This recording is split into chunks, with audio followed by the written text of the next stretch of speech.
राम काज हेतु तब अवतारा। समवेत समादरणीय सज्जन वृंद, माताओं एवं भक्तिमती बहनों, मुझे प्रसन्नता हो रही है कि कई वर्ष पहले स्वामी शरणानंद जी महाराज हमारे आश्रम पर महर्षि में ही आश्रम कुप्पा घाट भागलपुर पधारे थे। उनके दर्शन अपने आश्रम में मैंने किए थे और आज सौभाग्य मिला है कि उनके आश्रम में आकर हम लोग सत्संग कर रहे हैं। सभी धर्म प्रेमियों को मैं धन्यवाद देता हूँ।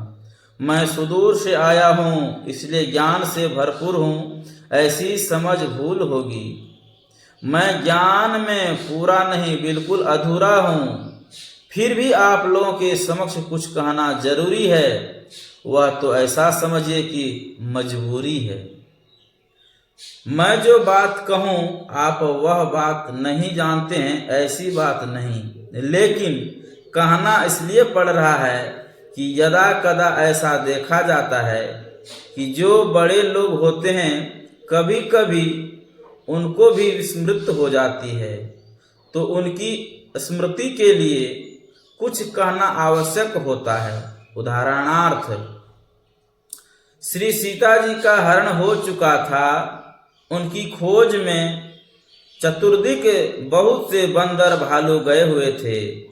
दक्षिण की ओर श्री हनुमान जी, जामवंत जी, अंगद जी आदि गए हुए थे।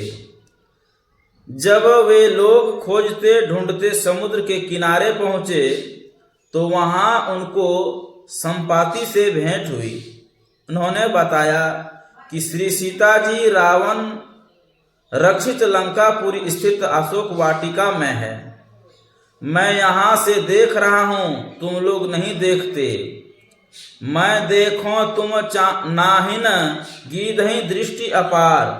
इस प्रकार पता लग गया कि श्री सीता जी लंका में हैं, लेकिन वहां जाकर उनके दर्शन कर उनसे कथा वार्ता कर वहां का समाचार लेकर आए तो कौन और कैसे, क्योंकि 100 योजन समुद्र का लांघन किए बिना कोई वहां जा नहीं सकता था। जितने बंदर भालू थे सबने अपने अपने बल विक्रम की बात बताई।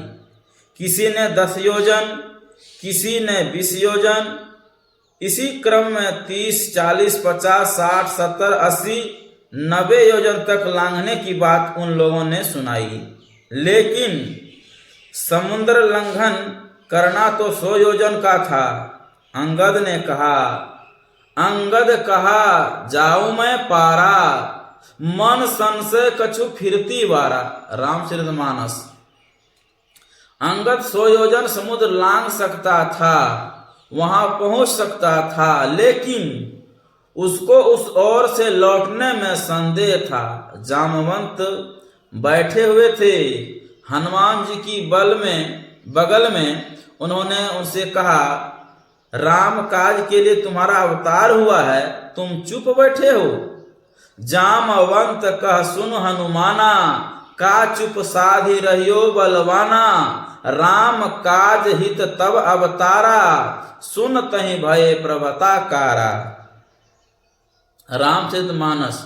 जामवंत के वचन सुनकर हनुमंत को पूर्वत बन गए और फिर जोश भरी वाणी में बोले, हे जामवान, आप बतलाइए कि लंका जाकर वहां मुझे करना क्या क्या है। रावण को मार कर लाऊं या उसको बांध कर लाऊं अथवा लंका को समुद्र में डुबाऊं, आप बताएं मैं क्या करूं। जामवंत ने कहा, तुमको केवल श्री सीता जी की खबर लेकर आना है। मेरे इस प्रसंग के सुनाने का तात्पर्य क्या है? वह यह है कि उतने बलवीर धीर महावीर जो थे वे भी अपने बल को भूल गए थे। जामवंत ने आग दिलाए तो उनको याद आया और वे छलांग मारकर समुद्र लांघ अक्षय कुमार को मार लंका को जला श्री सीता जी की सुधि ला भगवान श्री राम के पास उपस्थित हो गए। इसी भांति आप लोग भी जानते सब बात हैं, किंतु मैं तो केवल याद दिलाने के लिए आप लोगों के समक्ष उपस्थित हुआ हूँ। विज्ञापन के द्वारा आप लोगों को यह बात ज्ञात कराई गई है कि यहाँ संत मत का सत्संग होगा। संत मत कोई नया धर्म, नया मत, नया मजहब या नया संप्रदाय नहीं है। यह परम पुरातन सनातन वैदिक धर्म है। पर वैदिक धर्म होते हुए यह किसी अवैदिक धर्म से घृणा अथवा राग द्वेष नहीं करता, बल्कि संत मत में सभी संतों का समान ज्ञान सम्मान किया जाता है, किन्हीं का अपमान नहीं किया जाता। संत मत में कोई संत बड़े और कोई संत छोटे ऐसा नहीं माना जाता, बल्कि ऐसा माना जाता है जे पहुँचे ते कही गए, तिनकी एक बात, सबे सजान एक मत, तिनकी एक जात। आप लोगों ने थोड़ी देर पहले संत स्तुति सुनी है, उसमें सब संतों की बलिहारी है, सब संतन की बड़ी बलिहारी, उनकी स्तुति के ही विधि कीजिए। मोरी मति अति नीच अनाड़ी, वे संत होते हैं तथा वे क्या करते हैं तो कहा, दुख भंजन भव फंदन गंजन, ज्ञान ध्यान निधि जग उपकारी, विंदु ध्यान विधि नाद ध्यान विधि, सरल सरल जग में परचारी। तत्पश्चात कहते हैं, धनी ऋषि संतन धन्य बुद्ध जी, शंकर रामानंद धन्य अघारी, धन्य है साहब संत कबीर जी, धन नानक गुरु महिमा भारी। गोस्वामी श्री तुलसीदास जी, तुलसी साहब अति उपकारी, दादू सुंदर स्वपच रवि, जगजीवन पल टू भयहारी। सृष्टि के आदि काल से अब तक तथा जब तक सृष्टि रहेगी, कितने संत हुए और कितने होंगे, उन सब में किन किन के नाम पद में जोड़े और किन किन के नाम छोड़े जाएं, इस दृष्टि को अपना कर संत कवि ने अपने हृदय के उद्गार में कहा, सतगुरु देवी अरु जे भय हैं, होंगे सब चरणन सिरधारी, अब भजत हैं में ही धन्य धन्य कही, गही संत पद आशा सारी। महर्षि में पदावली। इस पद में सभी संतों की वंदना है। मैं कुछ अपनी बात नहीं, मैं तो कुछ संतों की, सदग्रंथों की और विद्वजनों की बात ही आपके समक्ष रखने आया हूँ। विद्वानों का कथन है कि बिना कारण के कार्य नहीं होता, पहले कारण होता है, पीछे कार्य। आप देखते हैं कि इतना बड़ा विशाल पंडाल बनाया गया है, इतना बड़ा आयोजन किया गया है, इसकी क्या आवश्यकता है? कोई कारण तो होना ही चाहिए।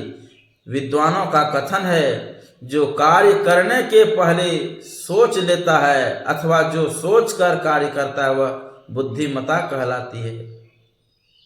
जो काम करते हुए सोचता है वह सतर्कता कहलाती है। जो कार्य करने के बाद सोचता है वह मूर्ख कहलाती है। बिना विचारे जो करे सो पाछे पछताए, काम बिगाड़े आपनो जग में होय हसाए। जग में होय हंसा चित्त में चैन न आवे, राग रंग सम्मान आदि कछु मन नहीं भावे। कह गिरधर कविराय कर्म गति टारत न टरे, खटकत है उर माहि करत जो बिना विचारे। इसलिए कर्म करने के पहले सोच लेना चाहिए। यहाँ कार्यक्रम में आप लोगों ने देखा, सबसे पहले इस स्तुति हुई, इसके बाद संत स्तुति की गई, पश्चात सदगुरु स्तुति, संतमत सिद्धांत का पाठ, संतमत की परिभाषा और सदग्रंथों का पाठ हुआ। आखिर इसका कारण, इसकी आवश्यकता अथवा इसका उद्देश्य क्या है? जो इंसान होता है, जो विवेकशील मानव होता है, उसका जो कोई उपकार करता है तो वह भी चाहता है उसका उपकार करे। भगवान बुद्ध के जमाने की बात है। श्रीवास्तव नगर में एक बहुत बड़े सेठ थे। नगर सेठ कहलाते थे। वे जितने ही बड़े सेठ थे उतने ही बड़े वे कंजूस भी थे। भिक्षु लोग भिक्षा के लिए उनके पास जाते थे तो वे कभी किसी को कुछ देते नहीं थे। भगवान बुद्ध के प्रमुख शिष्य सारिपुत्र भी कई दिन उनके दरवाजे पर जाते रहे, लेकिन उन्होंने उनको भी कभी कुछ नहीं दिया। परंतु सारिपुत्र ने जाना बंद नहीं किया। एक दिन सेठ जी ने पूछा, भिक्षु, मैं तो तुमको कभी कुछ देता नहीं, फिर तुम आते क्यों हो? सारिपुत्र ने कहा, तुम देते कैसे नहीं हो? इतने दिनों तक तुम मौन रहे, चुप रहे, लेकिन आज वचन तो तुमने दिए। सेठ जी ने देखा यह बड़ा संतोषी भिक्षु है, किसी से कहा, एक कलछी भात इसको दिला दो। उनको एक कलछी भात दिला दिया। वे संतुष्ट होकर बिहार चले आए। अब होता क्या है, सेठ जी के ऊपर उन संत का प्रभाव पड़ता है, उनकी अहेतुकी कृपा होती है। परिणाम स्वरूप सेठ जी के मन में अपने वैभव से वैराग्य हो जाता है। सोचते हैं, मैंने तो चाहा था भोगों को भोगेंगे, लेकिन भोग ने ही मुझे भोग लिया। संत कबीर साहब की वाणी में है, हम जाने थे खाएंगे बहुत जमी बहुमाल, ज्यों का त्यों रह गया पकड़ी ले गया काल। शरीर वृद्ध होता है लेकिन तृष्णा वृद्ध नहीं होती, वह ज्यों की त्यों युवती बनी रहती है। तुलसीदास जी ने कहा है, बुझे न काम अग्नि, तुलसी कहूँ विषय भोग बहु घेते। श्री सद्गुरु महाराज की जय।